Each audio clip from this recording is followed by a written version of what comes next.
Here is Jeff, the host of the Gridiron.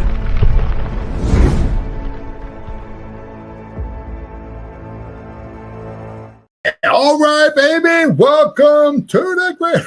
If you give this video a thumbs up or maybe share this video, that would be absolutely freaking awesome.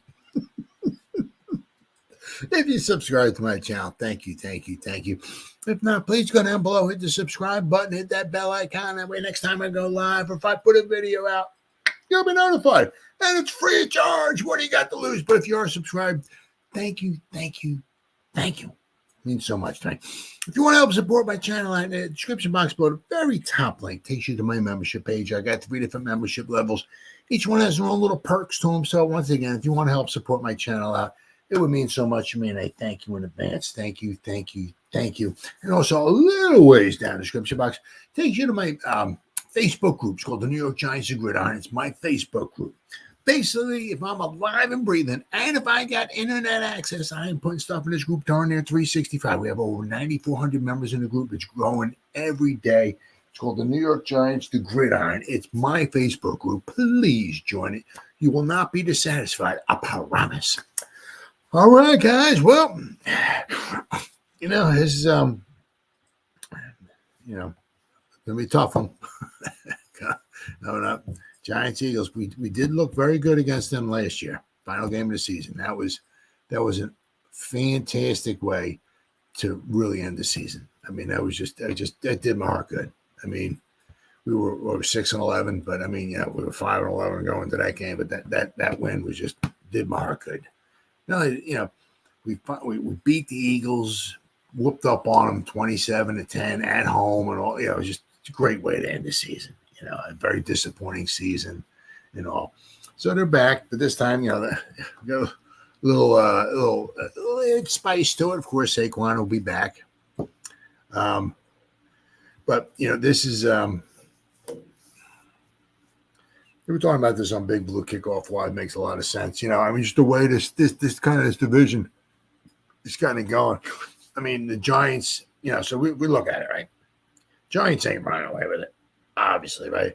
The Cowboys look like a hot mess. So, if they win the division, okay. But, they're not running, The Eagles, they just, I don't know. They just don't seem, it just seem like they just keep getting worse each year. At the Super Bowl and then, then the playoffs and then this year,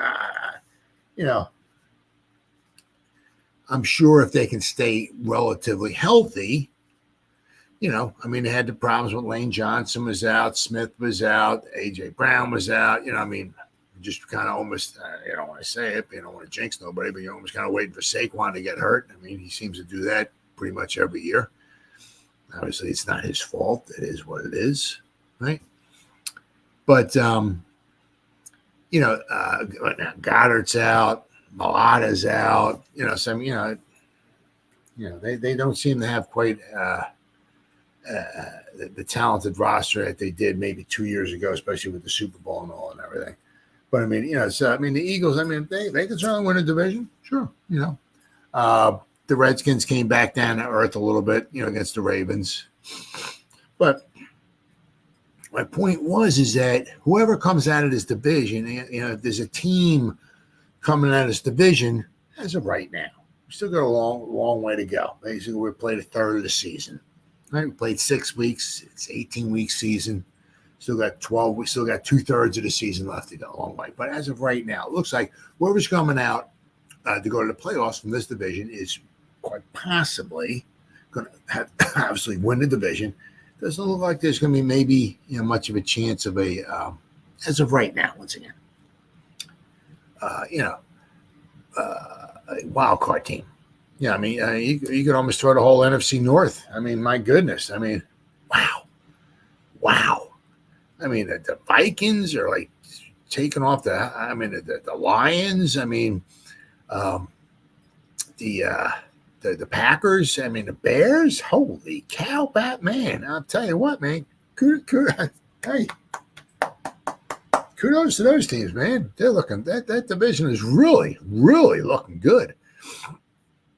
You got the, and then in the South, right? The Bucks got a winning record. Yeah, the Dirty Birds, the Falcons, they got a winning record. You know, Carolina, they got a losing. They're not doing very good.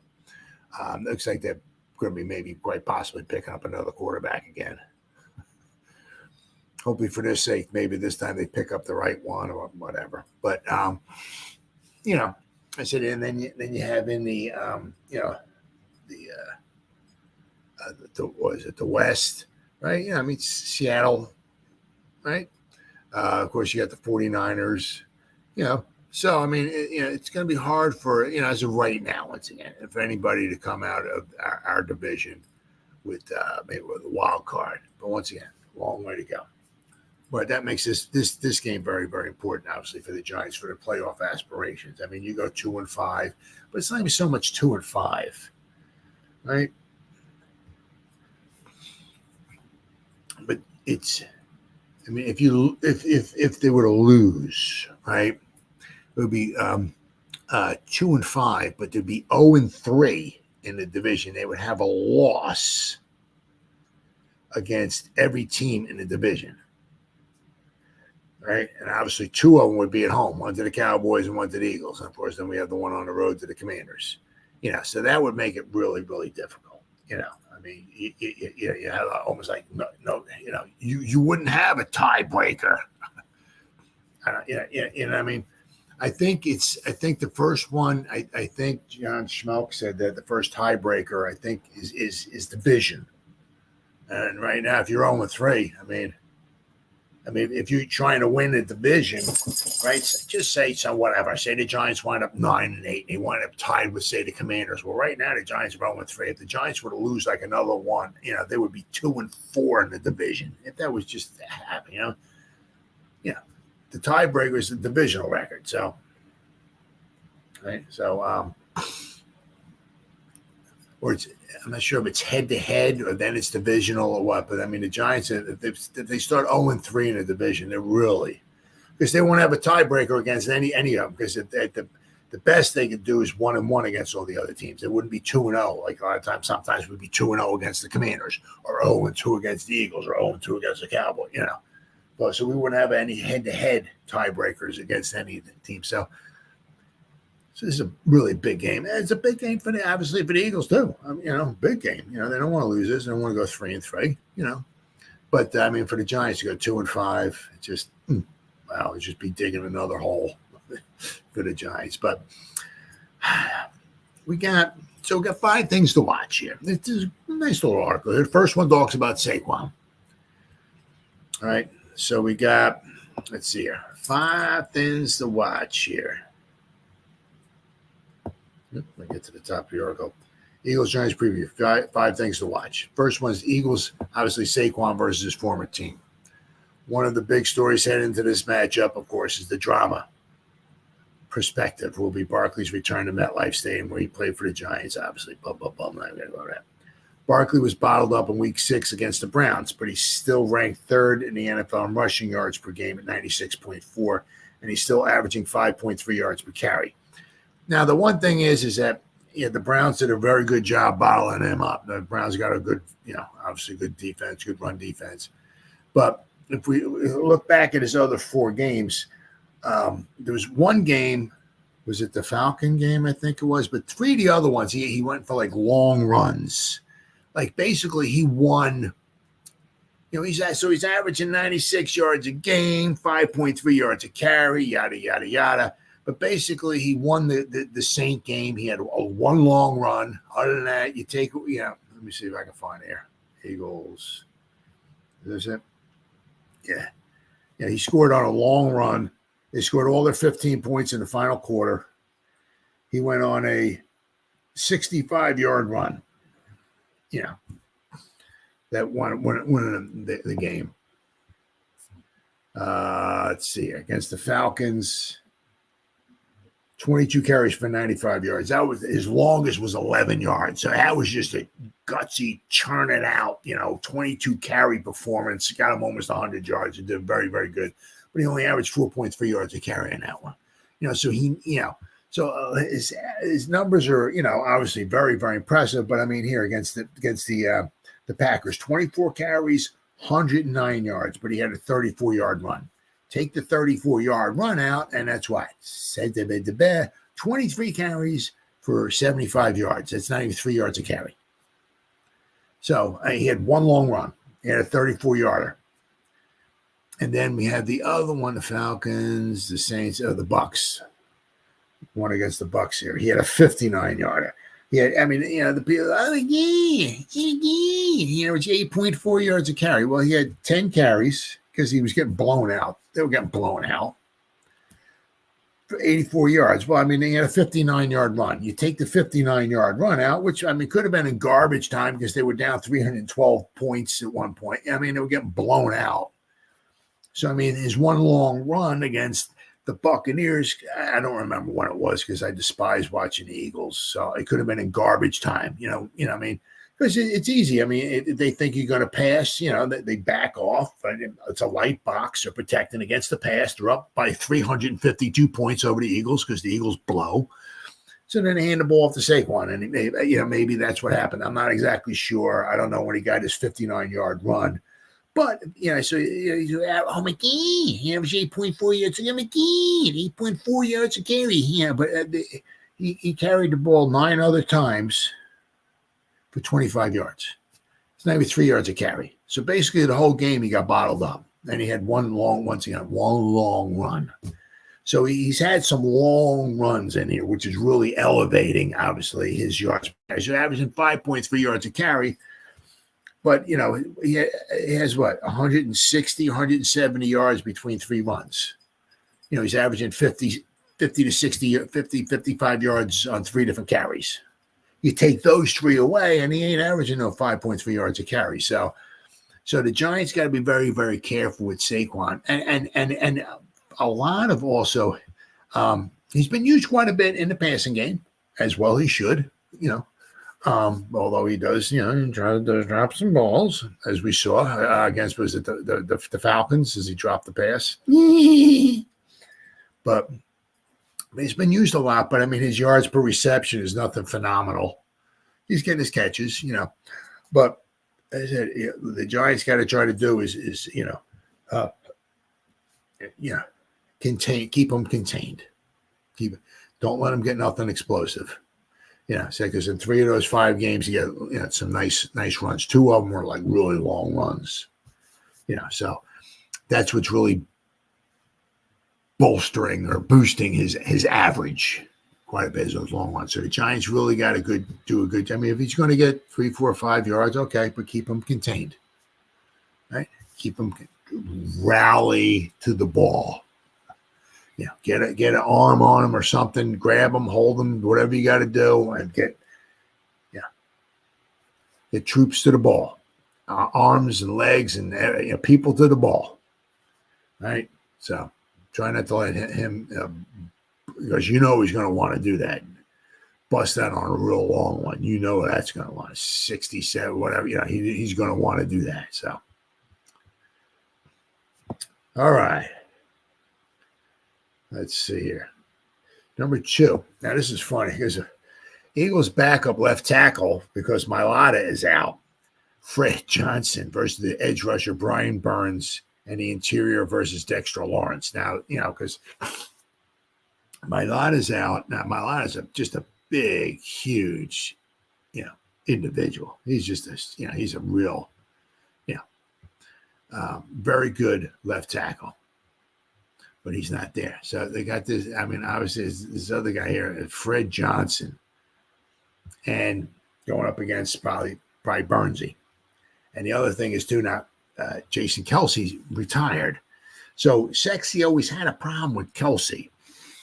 But now, Kelsey ain't there no more. So, how can that interior hold up against Dexter Lawrence? I mean, Dexter Lawrence wants to play in his game. He's got his injured hip, but he said he's playing. Same thing with Burnsy. Burnsy's got the groin and probably whatever other things going on with him, but he's playing in his game as well too. So it's going to be very, very interesting to see how, can Dex Sexy push the pocket, right? And can Burns take advantage of this guy Johnson? I mean, it just some of these numbers are just. Whew. Giants lead the league in sacks. So it's not the best time to be without star left tackle Jordan Mailata. The Eagles have two options to replace him. They can move Mekhi Becton to left tackle and have Tyler Steen fill in at right guard, or they can simply replace Mailata with Fred Johnson. They will likely do the latter. Which is not very good either. Johnson has been very shaky in 3 games. The Eagles have needed to play him this season with a grain of salt, but PFF has him down for the following stats. I mean, this is not pretty for this one freaking guy. So I mean, Burnsy could literally almost have a OCU Manure type game, where OC had 6 sacks on Donovan McNabb because they had their 37-string tackle in there trying to block OC, and of course that didn't work out. So Burnsy could go off on this. Burnsy can easily have a couple sacks this week, easily. All right, so Fred Johnson against the Saints, 33 pass blocking snaps. He gave up 5 pressures. He had 1 penalty. Against the Buccaneers, 38 pass blocking snaps. He gave up 2 sacks, 1 penalty, and he gave up 11 pressures on 38. So basically 1 out of every 3 out of every 7 pass blocking snaps, he gave up 2 pressures. Against the Browns, 5 pass blocking snaps, 2 pressures. So against the Browns, 40% of his snaps on pass blocking, he gave up a pressure. So he's given up 76 pass blocking snaps he's had this year. He's given up 18 pressures. So basically, like 18 Thursday, basically 1 out of every 4 pass blocking snaps he's in there for. This guy, Fred Johnson, he's given up a pressure. So, I don't know. Well, okay. So, he did go up against quite possibly maybe Myles Garrett against the Browns. Right, but now he's going up against Burnsy. So Burnsy is, Burnsy's probably going to have a lot of fun. Whoever's on that side, whether it's Aziz or it's Burnsy, he's going to have a great time against this guy if they want to put him in there. So when Fred Johnson started right tackle for the Eagles in Week 4, he allowed the highest single game pressure rate, 29.7 of any offensive lineman this season. Wow. That's horrible. I mean, just to go to show you, Jordan Mailata, okay, in 185 pass blocking snaps has given up 8. And just to show you, right, Lane Johnson, 119 pass blocking snaps because Johnson missed some time because he had a concussion. He's given up 1 pressure. No sacks, 1 pressure. He's had 3 penalties. But Lane Johnson is just, it's going to be, they're going to miss him too when he retires. I mean, this is like his 11th to 12th season or so. I mean, guy can't play forever. So he probably might have a couple more years left in him, but they're going to miss him when he's gone because they're going to miss Kelsey and they're going to miss Johnson. 2 dynamite players. So they're going to have to, I don't know what they're going to have to do against, Burnsy or whatever with this guy Johnson. I don't know, believe a tight end, a chip, or what they're going to do. But man, whoever's on this guy Johnson, if they wind up starting this guy Johnson at left tackle for the Eagles, the giant edge rusher could have a feast. Now we got the Eagles secondary versus the Giants' improved wide receiver trio. Now it's only improved because Malik Neighbors will be back. So the Giants receivers in recent years. Oh, that's funny. I can't put this here. The Giants receivers in recent years have sucked. They haven't had a receiver top 800 yards since Odell Beckham Jr. in 2018. This year they're better because with Malik Neighbors, right? He has 35 catches, 386 yards, and 3 TDs in 4 games. Otherwise, the Giants have Darius Slayton, who has been the best of a bad group of Giants receivers over the last 6 years. He has 24 catches for 301 yards and a touchdown. And, of course, then there's good old Wandale. It's 37 catches for 280 yards and 2 touchdowns. So Darius Slay injured his knee in Week 6 against the Browns and did not return. His status is to be determined on Sunday after missing practice on Thursday. The Eagles' 2 rookie corners, Quinion Mitchell and Cooper DeJean have shown promise so far this season, with Mitchell having a larger sample size than DeJean. See, then you got here, where might the Eagles go feasting? Meaning the Giants' offensive line looks like this when healthy. Well, they got obviously, but they got Andrew Thomas in there. But of course, we got Thomas, Runyon, Michael Schmitz, Roten, and Illuminor. The Giants' offensive line gave up, 85 sacks last season, but they're not. That's not happening this year.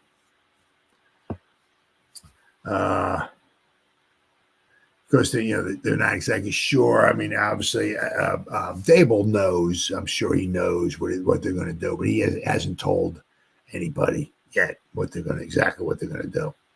If they're going to take Illuminor, put him at left tackle, and slide Neal in at right tackle, or they're just going to leave Illuminor at right tackle and put Zudu in at left tackle. I'll have to wait and see.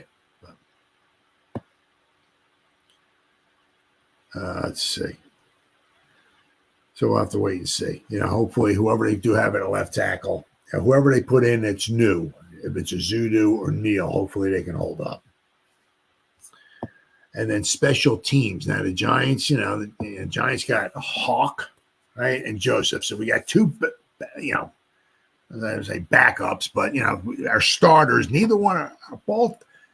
Somehow in week 5 or 6, whatever, both 4 after week 4. Was it week 4?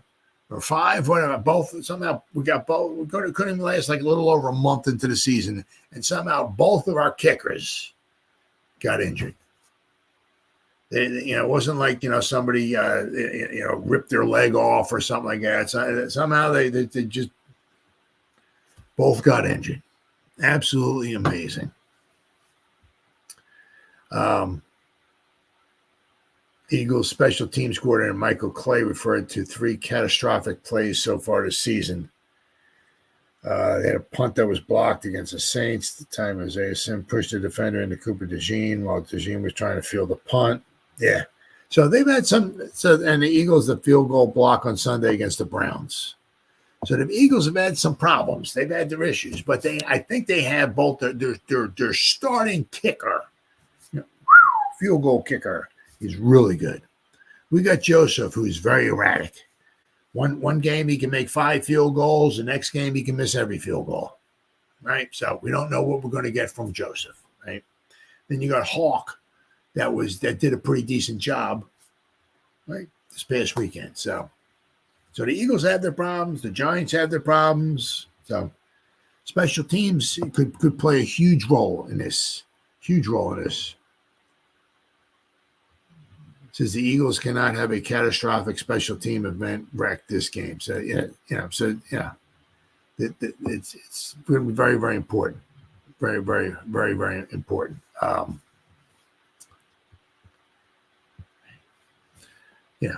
For the special teams, both teams, very, very important. I mean, because it could be a missed field goal from Joseph. Or if the Eagles have another botch, another bad play on special teams that wipes out a field goal or whatever, So, it could be obviously a tight game, and could be something, a bad special teams play could wind up being, possibly the difference. Now, in every game, there's usually, whatever they say, like 4 or 5 plays that if you change the outcome of it or whatever, it's. But, look for special teams play here, right? Could just wind up deciding the outcome of this. It's huge. So 5 things to look for. I mean, obviously, there's a lot more than that. I mean, you can wind up spending, probably a long time trying to figure out, who, or like the matchups and everything. I mean, another one of the things is that, the Eagles they don't have Goddard, but then they got Smith and Brown are back, right? So now, how are our, cornerbacks going to line up? Who's taking who? Right. So it's what are they going to do with Saquon? They're going to have somebody, spying. I don't want to say spying on, but keep an eye on him to keep him corralled. Are they gonna have they're gonna have like somebody in there, maybe long passing situations, like that. Maybe you have somebody spying on Hurts, or So there's a lot of interesting matchups going on here. But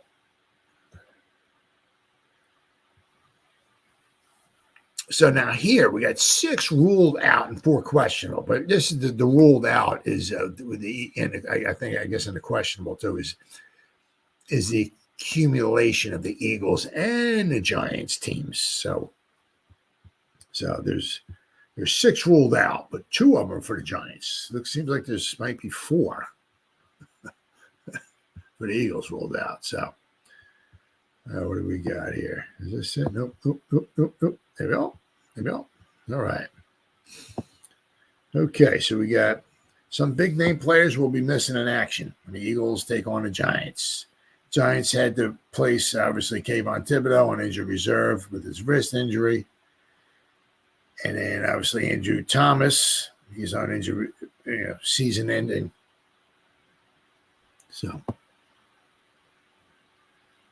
I had injuries to star defensive players Dexter Lawrence and Brian Burns, and the Giants are looking like a banged-up team with arch rival Philadelphia coming to town. But the Eagles feel their pain.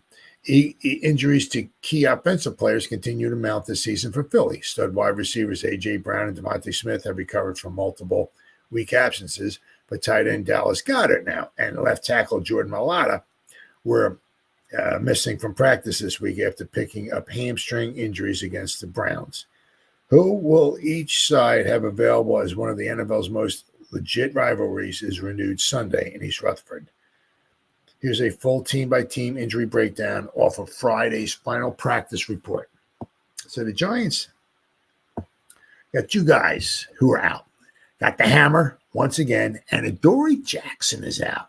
He had the calf, so Adoree's like, I don't know, he's like a walking wounded. He missed like a couple weeks with a calf. Now he's got a problem with his neck. So this is what our 7th game of the season. I think this will be his 3rd game he's missed. So it's like,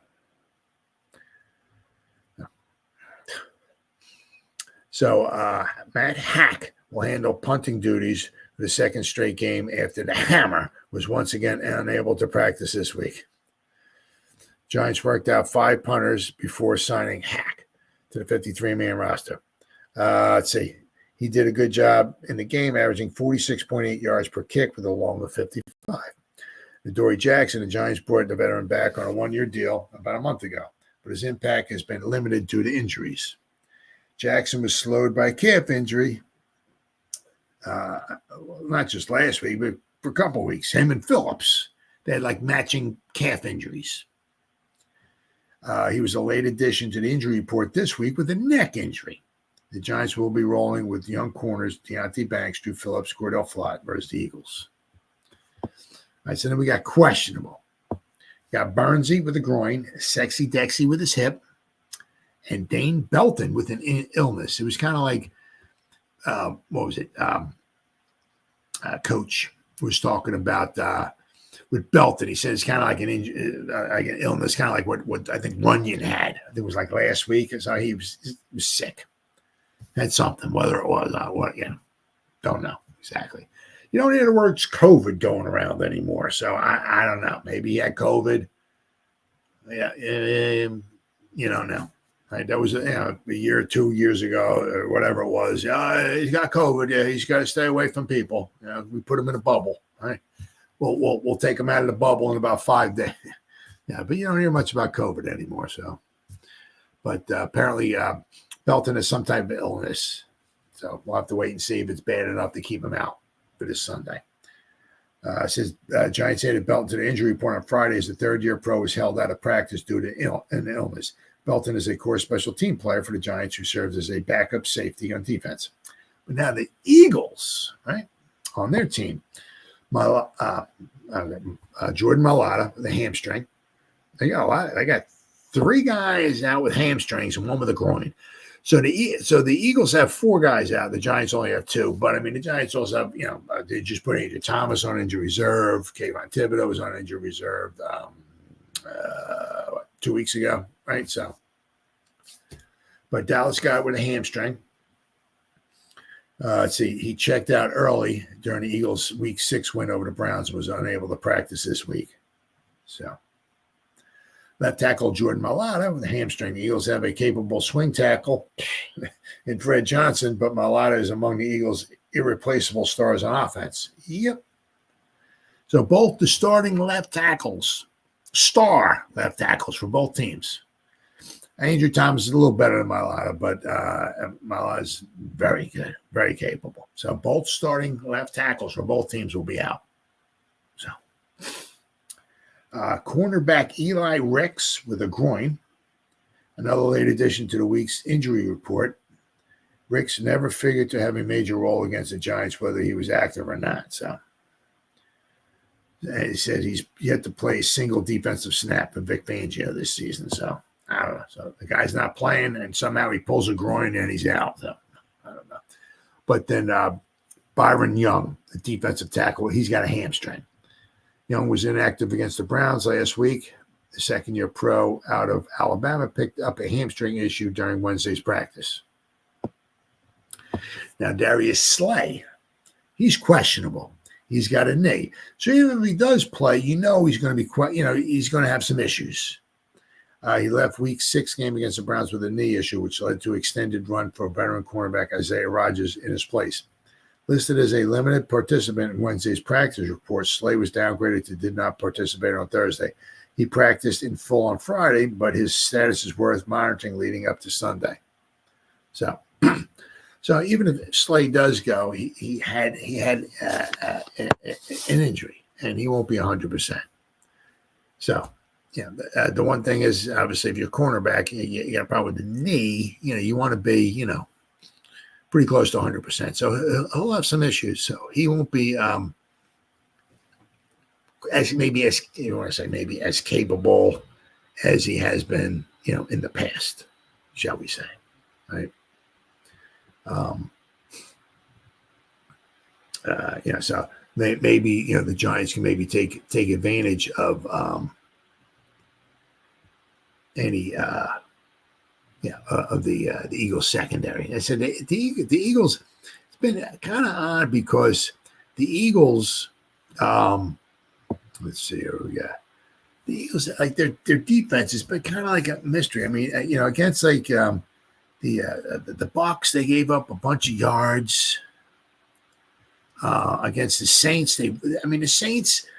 First couple of weeks, the Saints were just putting up points left and right. Then the Saints were at home against the Eagles. The Eagles gave up some yards and some points and all that stuff. And the Saints were putting all these kind of points up on the board and everything like that. And then the Eagles just like shut them down in New Orleans. New Orleans, I think, scored 12 points. So their defense is some weeks are good. Last week against the Browns, you want to. You can almost kind of throw the Browns. The Browns are just like a mess. The quarterback situation is horrible. They're like really like a mess, really a mess. But the Eagles are kind of like up in the air. It's like 1 week they can be good, 1 week they can be really bad, and other times they can be so-so. So you're not sure what you're going to get with the Eagles.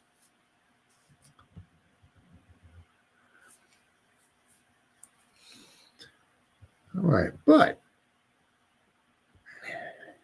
the Giants, obviously, now it doesn't mean that they went snatching this guy off of 49ers practice squad. So it's just not from one practice squad to the other, right? You pick him off the practice squad, you got to put him on your 53. So Giants did that well because they lost Andrew Thomas. They need to replace him with somebody. So they got this guy here. The thing is there's Chris Hubbard here. That's who they wound up picking up. He's Giants signed offensive lineman Chris Hubbard, signed off the San Francisco 49ers practice squad. the veteran added for offensive line depth. So that's the same. So he's on their 53, but it does not mean that he's going to be suiting up, because the Giants have, what do we got here? All right, on the 53, they got Schmitz, right? Illuminor, Izudu, Kubas, Runyon, Stinney, Van Roten, Chris Hubbard, and Evan Neal. So they got 9 guys. I don't think they're dressing 9. May not be dressing 9. So we'll have to wait and see. But I mean, just because he's on, they got him on a 53, doesn't mean he will be suiting up. But this guy's been around for a while. He has played other positions. He's tall. He's like 6'4", but he weighs, I think he's like under 300 pounds. And apparently he has like 31-inch arms, which is very short for a tackle. Now let's see here. Oh, there we go. All right. All right. He started with the Pittsburgh Steelers on April 27, 2013. Steelers signed Hubbard as an undrafted free agent after he went undrafted in the 2013 NFL draft. He was with looks like he was with the Steelers from 2013 to 2017. So he's been around for a while. On March 15, 2018, the Browns signed Hubbard to a 5-year, $37.5 million contract. Wow, so he got paid.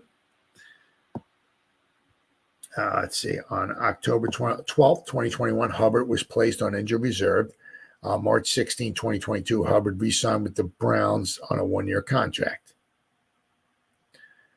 So he looks like he played for the Browns in 2022 on a 1-year deal. Then the Titans on July 28, 2023, Hubbard signed with the Titans. He was named the starting right tackle, starting 9 games before being placed on injured reserve with a bicep injury. So he played last season. Then that was it for him. Then on May 14th of this past season, 2024, Hubbard signed with the 49ers. He was released on August 27th. On September 11, 2024, Hubbard was signed to the 49ers practice squad. So on October 18, 2024, Hubbard was signed by the Giants off of the practice squad. So, but what we had here? Is this it? Nope. Yeah, so well, let's go over some of the stuff here. This says the Giants are signing veteran offensive lineman Chris Hubbard off the 49ers practice squad. Giants had an open roster spot after Andrew Thomas was placed on injured reserve. Right? Hubbard's 33. It'll be his 12th NFL season. He played 94 regular season games with 58 starts. Hubbard spent 5 seasons with the Steelers. Then it says 5 with the Titans, which is wrong. 5 with the Browns. And it was with the Titans in 2023. Let's see. Kyle Posey of SB Nation, Niners Nation, which covers the 49ers, did not offer a positive assessment of Hubbard. Yeah, I mean, he's old. You know, he's got a lot of veteran experience. He's played in some games. But, it's his 12th season. He played. We're going to go over his stats last year. He played 9 games for the Titans, but you're not getting nothing super spectacular, right? They said he is not very good. Posey said he got worked all training camp. Some of the beat writers said if 61 is on your roster, that's a bad thing. I would not hold out hope for him doing anything well, especially against competent players.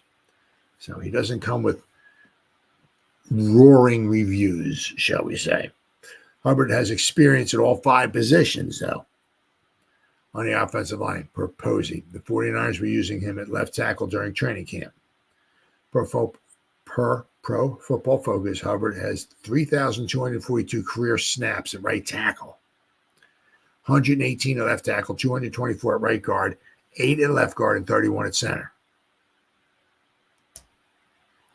Hubbard started 9 games for the Titans at right tackle last season, finishing with a respectable 68.2 overall PFF grade. Not too bad. As a pass blocker, he allowed 4 sacks and 18 pressures in 292 pass blocking snaps. So, yeah, middle of the road. Giants tight end coach Tim Kelly was offensive coordinator for the Titans last season. So he has familiarity with him. So quite possibly that might be one of the reasons why he's here. Right? Hubbard's here. Because they said, once again, because they said Giants tight end coach Tim Kelly was their offensive coordinator last season. So he has familiarity with him. But I'll show you here. Yeah, I'll show you what his grades are here. Yeah, nothing super spectacular. I mean, obviously he doesn't have anything this year. Right, there he is. He's 6'4", 295 pounds. So, yeah, under 300 pounds. That's odd. Seeing an offensive lineman under 300 pounds. That is odd. What we got here? So if you look here, last season, right, with the Titans, there we go. Right. Not too bad, 68, 67, pass blocking, 62 run, not too bad. But the year before with Cleveland, like 39 snaps. At 39 snaps, he graded out of 40, a 51. Nothing super spectacular. Whoops, went the wrong way here. And here, he graded a 71.9, 50.5, a 65, a 68. Some middle of the road stuff. What we got here? But you'll notice here he does have a tendency to give these 3 years here, right? These 3 years here where he played the most snaps. He played almost like an entire season here. These 19, 18, and 17. You come over here. He gave up 35 pressures, 42 pressures, 38 pressures. So he might be okay in one aspect or another aspect or whatever, but he's going to give up some pressures.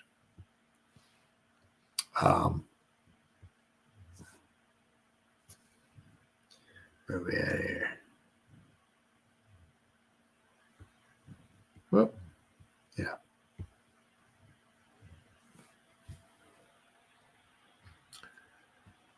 Yeah. So, he gives up some pressures. He's going to give up some sacks. Yeah. If he's on the field. Now, once again, if he does suit up, doesn't mean he's not starting. If he does suit up, maybe he might wind up on special teams somehow, right? But, he's got a lot of experience. He's a veteran presence, but, he's been around for a while. He has been around for a while. And he is, without question, he certainly is underweight. If that works for him, that works for him. That's fine. But 295-pound tackle. They said short arms, too. Now, that may not be too bad as a guard, but 31-inch arms as a tackle is not quite beneficial. A lot of the scouts and all want, I think, at least 32-inch arms, I think, if not 33. So I'll have to wait and see. But I'm saying, but they got to fill the roster with somebody. So he has to be on the 53. I think for at least 2 game checks, they got to have him. So whether he suits up or not, they got to give him 2 game checks, and they can let him go and bring somebody else in, whatever. But I said, just because he's on the 53 does not mean he's going to suit up. Obviously coming in the middle of the season, he's got to get ramped up. So let's hope he doesn't have to take the field for the Giants because he's not going to be familiar with the system. He's learning his butt off, I'm sure, right now to learn the system and the plays and all that. But he doesn't know the system. He doesn't know the plays. He doesn't know the guys he's working with. So, who'll be lining up with. So, hopefully, if he does suit up, hopefully he's on the sideline. Or as I said, there's a great possibility that if we might go with 8, and he won't be one of them. Oh boy! All right, so then we get the last one here.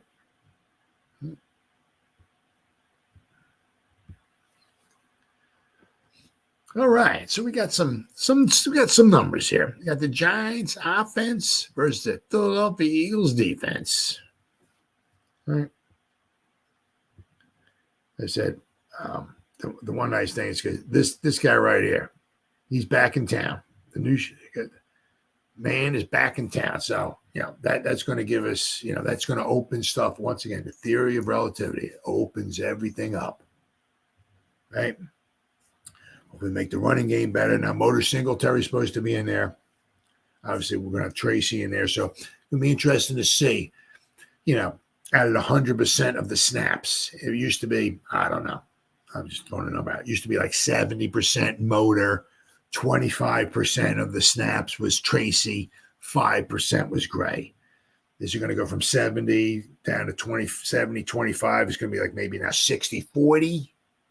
Or 60, 35, and 5 for Gray, or what? So I'll have to wait and see. But Tracy certainly, has earned at least some more snaps. That's for sure, without question. But it's nice to have, the running back room, all the running backs together. So the only, pretty much, I don't want to, just say, well, pretty much just on the offense, what we're missing is just Andrew Thomas. That's all. Yeah, so.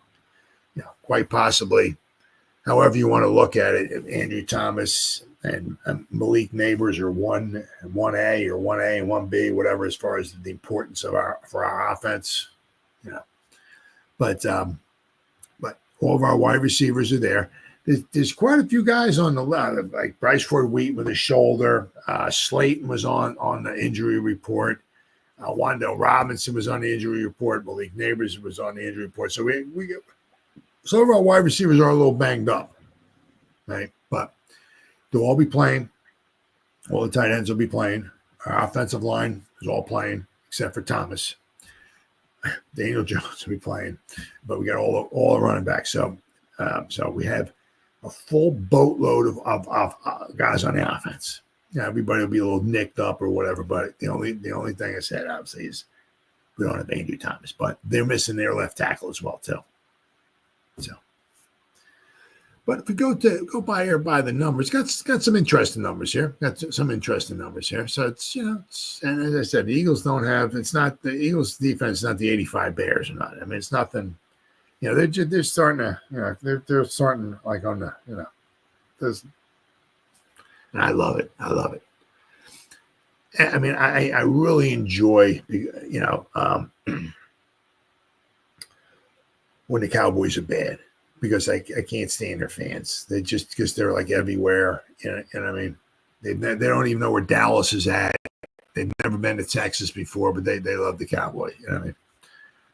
But also, I can't stand the Eagle fans, and because the Eagle fans aren't like all over like the Cowboy fans are, and the Eagle fans. I mean, around here, a lot of Eagle. Obviously, I live in South Jersey. There's a lot of Eagle fans. It's just they're just jackwagons. They're just obnoxious and rude, and just can't stand them. Absolutely can't stand them. All right, so we got some numbers here. All right. What to expect when the Giants have the ball? Can the Giants finally score some points at home? Well, they did last year against the Eagles, right? Remember, right? 27-10. That was a heck of a way, awesome way to finish the season. But we got the 2-4 Giants host the 3-2 Eagles in a pivotal Week 7 matchup. It is very, very, very important. Very important. Absolutely.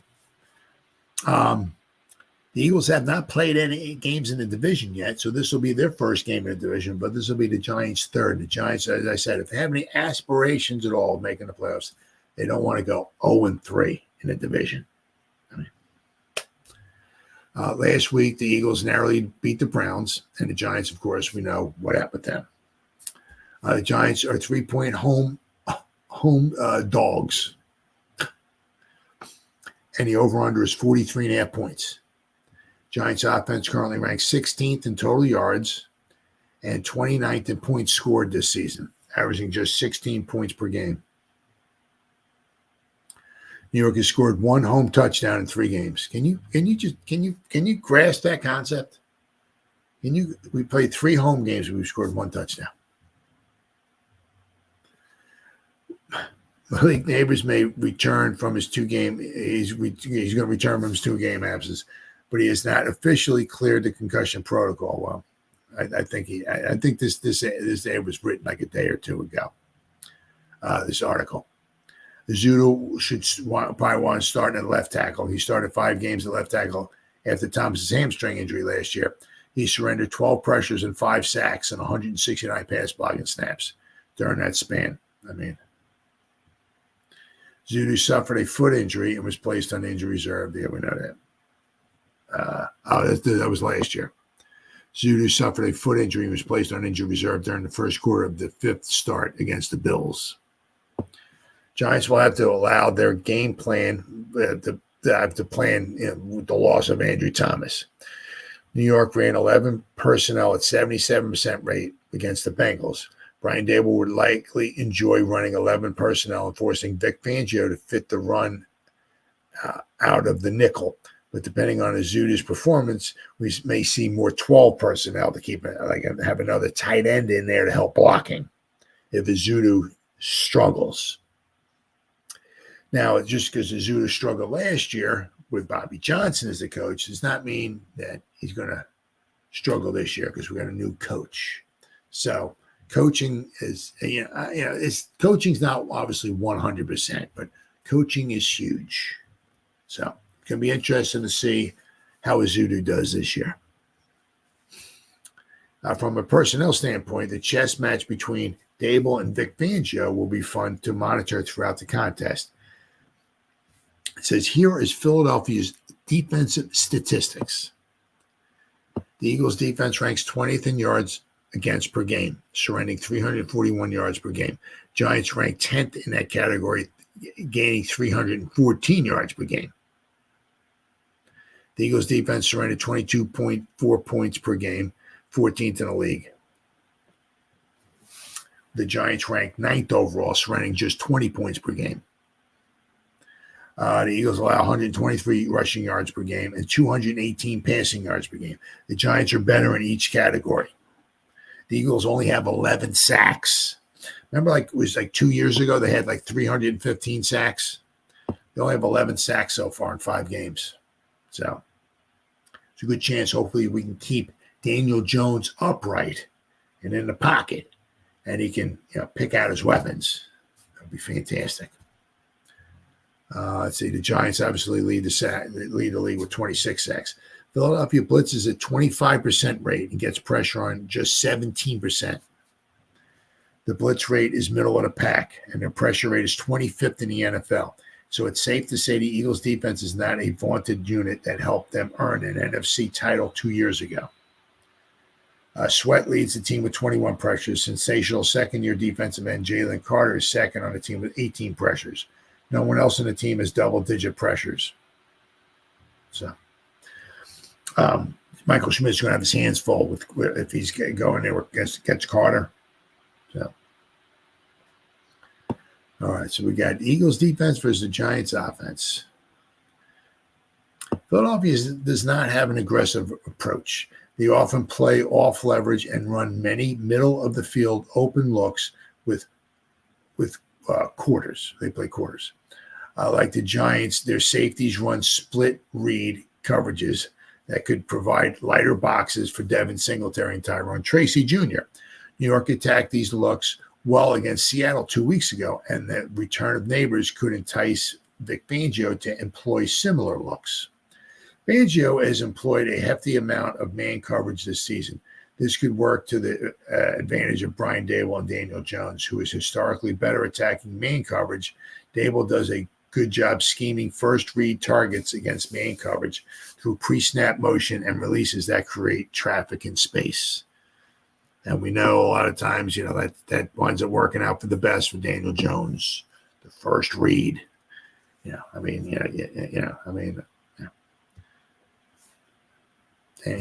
lot of times you don't get Daniel Jones in there going here, going here, going here, going here, going back here, going back here.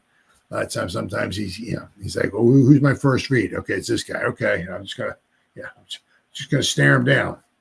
So, the Eagles' cornerbacks, Darius Slay, did not practice on Thursday and suffered a knee injury. Quinion Mitchell has played the most snaps of any Eagles defender. He is a sticky, harassing defender who could see a lot of Malik Neighbors, albeit Fangio will likely shade him toward Mitchell with safeties C.J. Gardner-Johnson and Reed Blankenship. Gardner-Johnson is a chippy foe who thrives when trash talking. Giants can't take that bait. Blankenship seems to be in the right position at the right time. I would expect Neighbors to see multiple sets of eyes often, and the Giants will likely employ that same strategy against A.J. Brown as they did against Jamar Chase last week. Cooper DeJean played 52 snaps against the Browns last week. He's dense and more physical than most nickel defenders. Fangio played DeJean over long-time nickel defender Avonte Maddox.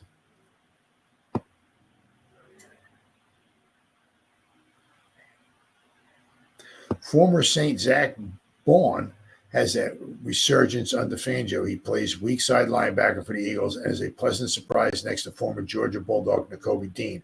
Both can rush the passer. Neither is an elite run defender. The match up to circle is the defensive line against the Giants' offensive line.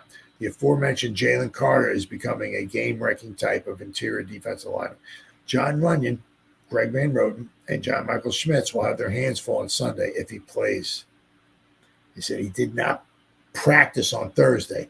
Big Jordan Davis, athletic Milton Williams, and second-year Moro Ohomo also received significant snaps on the line.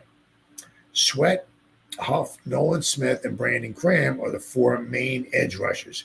Expect Fangio to send four often with twists aimed at a Zudu side. Yep. Oh, yeah. Carter may align as a four-ish shade with Sweat in wide front on third and long situations to try to create a free rusher at Daniel Jones. Oh, yeah. Brian Day will use condensed formations against Fangio's when he's used his man coverage. However, unlike against Cincinnati, the Giants should try and move the football on the ground to set up the play action. Now, the Eagles, their run defense is not super spectacular. They're a little soft around the edges. Taking shots to back the defense off quick game should be a strategy of the Giants as well, especially if Malik Neighbors is singled up. That's the thing is that, you don't have to go long on every play or obviously every possession you got, but you want to take some shots, stretch them out, because if you're not taking shots, you're not going down deep, right? They just start condensing everything up, and so, buddy, why am I poo? I don't know. Why does your poo hurt? So. Says the Giants used the RPO often last week. I like the RPO game and putting defenders in conflict to make a quick decision. But I would like to see more under center. Yeah. Let's see here. They run personnel to see if the Eagles fit. If the Eagles struggle early to fit, the Giants can possess the ball, which gives them more options to attack vertically off the play action. Protection sliding to the left side to help Azudu will be a focal point for New York, especially if Fangio throws curveballs at the young tackle. Brian Daboll can design a game plan to defeat the Philadelphia defense. The key to victory on offense is limiting mistakes. Yep. Like Daniel Jones down in the red zone. They had to get at least 3 points there.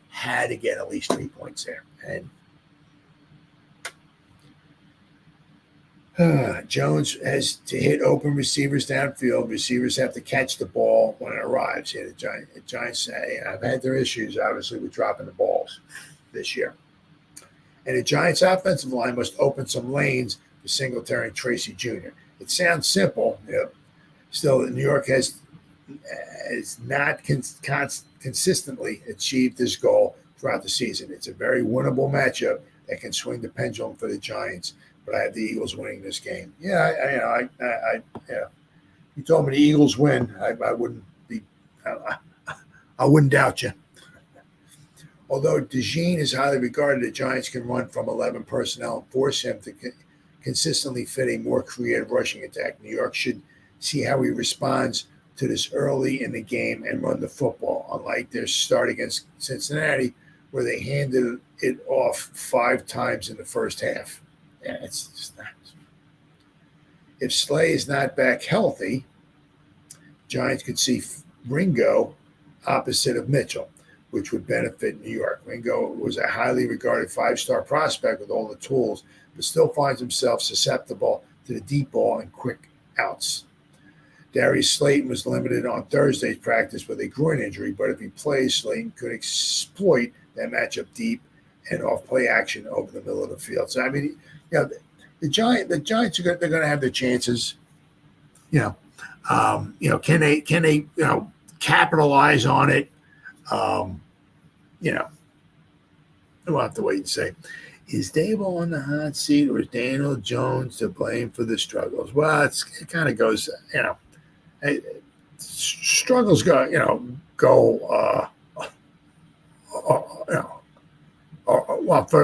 the game last week against the Bengals. I mean, some of it certainly was on Daniel Jones, without question. We had that botched. Joe Burrow ran 47 yards for a touchdown. I mean, the execution of the guys up front was not super spectacular. Bowen even said himself, it was kind of almost like a perfect storm. How the play they ran, we had our whole defense on the one side of the field, and they kind of the botched, when it I guess keeping their rushing lanes or whatever, and left a big hole for Burr to take off. So that was a mistake there. Our kicker missed a couple field goals, so it's Daniel Jones had that freaking pass that got knocked up in the air and intercepted. So, I mean, bunch of stuff to go around, a lot of stuff. I mean, before that, Daniel Jones had some pretty good games. It also helps that we get Malik Neighbors back, our biggest weapon, right? But Dable being on a hot seat. I know John Mara said he was talking about at the end of the season, he wants, he's going to look back at the season, and he wants to feel good. It's not so much the wins and losses, but it's does he think that they're progressing? And if not, why? Is it coaching or what? But Mara, he definitely wants to sit back at the end of the season and he wants to say, are we getting better? We don't have to go to the Super Bowl this year or anything like that, but are we getting better? And if not, do we need a new quarterback? Because with Shane and Dable when they came in, Jones was here. I'm not sure if I don't know exactly if he's their quarterback. He may not be their cup of tea. So the Giants might have to maybe go out in the draft next year and get their man, get their quarterback. So I'll have to wait and see. I do know that Mara also doesn't like getting rid of coaches every other year. That's just not a heck of a way to build consistency. Oh yeah, Jones doesn't progress. Do you cut him and keep Dable? Well, I think what I would like to see is let's get Dable and Shane / Dable in there, and see what they can bring in their own quarterback, and see what they can do. Right. It also depends upon where the Giants are drafting at. Do they get one of those elite quarterbacks, or do we have to? Because I got all these rumors going around. I mean, you just see all this stuff.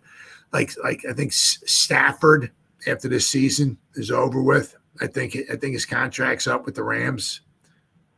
So I mean, maybe the Giants. I don't know. I don't know if the Rams would let him go, or I don't know. But I mean, maybe bring in a veteran to try to hold the ship for a year or two.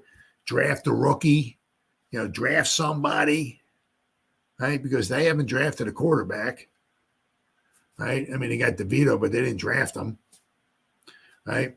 They brought Locke in, but once again, they didn't draft him. So so they go out and get their own quarterback. Bring him in and say, okay, well, this is your guy, right? Got to make it work, right? So if you get if after this season, if they can bring in their own quarterback, if Jones is gone after this season, and they bring in their own quarterback, give Dable 2 years to try to right this ship and get your own quarterback in there and see where it goes. Because the Giants need other offensive weapons too. If they can get like a real good, scary running back, that would be cool. If they can get a really good receiving tight end, that would be good. I mean, you look at the Eagles, they got Devontae Smith and they got A.J. Brown. They got two really good wide receivers. The Bengals, they got Higgins and they got Chase, two really good wide receivers. The Giants got Malik Neighbors, and then they have some nice receivers. They don't really have two guys that really scare you. Wandell underneath is really good, but I mean, I have somebody out there scares the crap out of you, and they got Malik Neighbors over here scares the crap out of you. So the Giants need more weapons. They need like I said, another receiving tight end, and they're going to be very interesting after the season's over to see what they want to do with Daniel Jones. Should scout Mike Paul Hurts. Well, I'm sure they're out there right now. I mean, I know a lot of times you see reports like when there's like a big game going on, it's one of the quarterbacks is out there. Sometimes Shane winds up going out there and scouting and everything. So he goes out and he looks at these guys firsthand as well too. So apparently there's going to be quite a few quarterbacks out there. So a lot of it depends upon where the Giants are drafting at. I mean, if the Giants wind up picking in the top 10, hopefully one of these guys will fall to them.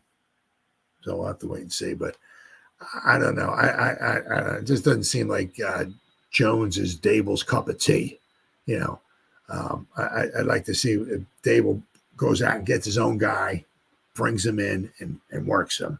Right now, the thing is, I said, if you don't have, if you don't have a capable veteran quarterback to put out there, you're going to be putting your rookie out there, and he's going to, he might look pretty silly. But I'd like to see what Dable can do with his own guy.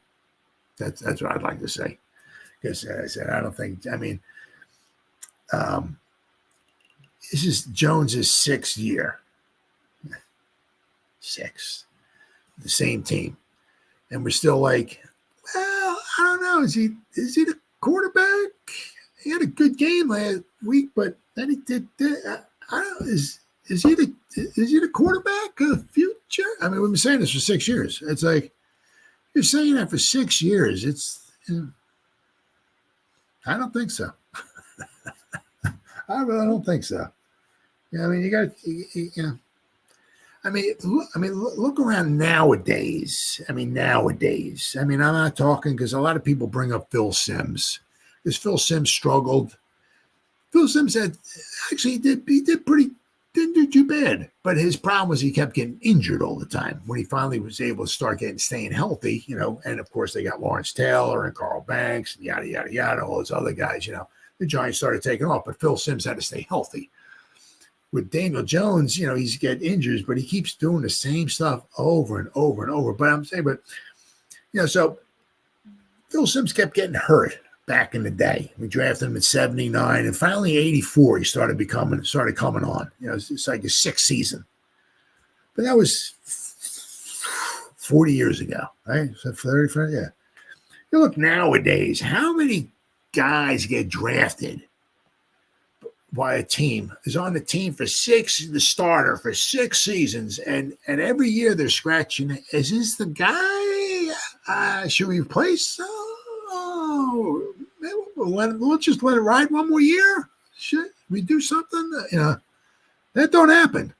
I mean, the guy, a lot of times it's like the guys, you give him his first year. Okay, he sucked his first year, but it was his first year. Let's give him his second year. And the second year, the guy's still not, he's out of there. I mean, this is 6th season. I mean, holy cow. Gotta go.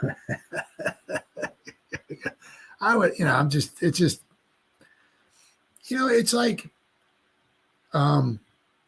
you see some good, and then you just see the same old crap. The thing is just, I scratch my head. It's just, of course, I've scratched it so much, I don't got much left of it. His first year, he technically played in 13 games his first season, 2019, when Shermer was the coach. But the first game he was in for like one drive against the Cowboys. I think we were losing like 1,342 to nothing to the Cowboys. So they pulled Eli out. They put Daniel Jones in for one drive. He didn't do anything. So he was in that game. But he played 12 games, basically. He started and played, and he had 24 touchdown passes. 2 touchdown passes a game. 2. On a 17-game schedule, that would be 34 touchdown passes. He's gone 5 games in a row, and he can't even get a touchdown pass at home. Yeah, I mean, back in 2019, we didn't have, we weren't chock full of great wide receivers, and we had Saquon, but he had 24 touchdown passes his first season with Shermer, and ever since then, it's like we can't even get him to throw like 15 touchdowns. It's like, what the heck's going on? The biggest problem was he had a lot of turnovers. Whew.